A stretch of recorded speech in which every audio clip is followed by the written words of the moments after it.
14 फरवरी का दिन भारत के इतिहास में काला दिन माना जाता है, क्योंकि आज ही के दिन पुलवामा हमले में देश के 40 जांबाज शहीद हो गए थे। आज पुलवामा अटैक की तीसरी बरसी है। आइए उस दिन को याद करते हैं और जानते हैं पूरी कहानी।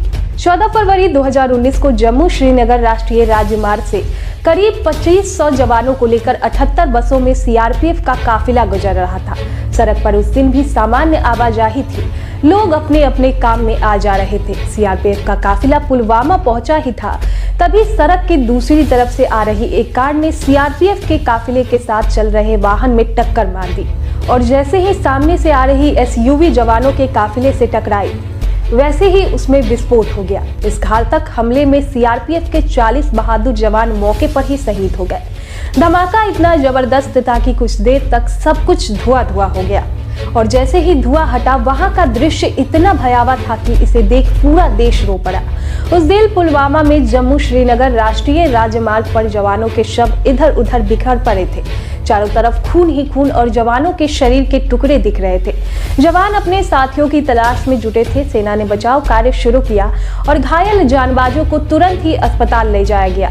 घटना के बाद पूरे देश में हाहाकार मच गया। जैश के निशाने पर थे 2500 जवान। जवानों का काफिला जम्मू स्थित चेनानी रामा ट्रांसिट कैंप के श्रीनगर के लिए निकला था। तड़के चले जवानों को सूरज डूबने से पहले श्रीनगर के बख्शी स्टेडियम स्थित ट्रांसिट कैंप में पहुंचना था।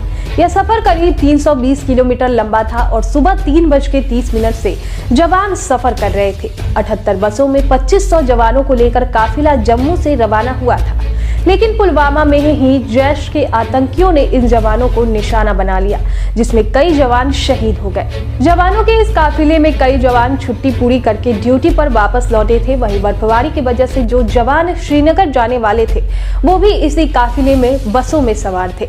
जैश सभी 2500 जवानों को निशाना बनाना चाहता था। जैश ने टेक्स्ट मैसेज भेजकर हमले की जिम्मेदारी ली थी।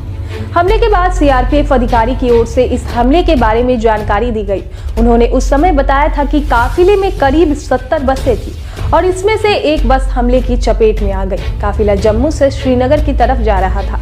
चौंकाने वाली बात यह थी कि आतंकी संगठन जैश ने टेक्स्ट मैसेज भेजकर हमले की जिम्मेदारी ली गई थी। जैश ने यह मैसेज कश्मीर की न्यूज एजेंसी जीएनएस को भेजा था। पुलवामा के अवंतीपोरा से जब सीआरपीएफ जवानों को लेकर बस गुजर रही थी, ठीक उसी समय एक कार बस से जा टकराई थी।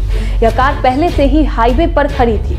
जैसे ही बस यहां पर पहुंची, जोरदार धमाका हुआ। जिस जगह पर हमला हुआ था, वहां से श्रीनगर की दूरी बस करीब 33 किलोमीटर थी और काफिले को पहुंचने में बस घंटे का ही समय बचा था। धमाका इतना जोरदार था कि जवानों के शरीर के चिथड़े तक उड़ गए थे। इस हमले को जैश की ओर से लिया गया बदला माना गया है। हमले से 2 दिन पहले पुलवामा में ही रत्नीपोरा इलाके में एक एनकाउंटर में सुरक्षा बलों ने जैश के एक आतंकी को ढेर कर दिया था।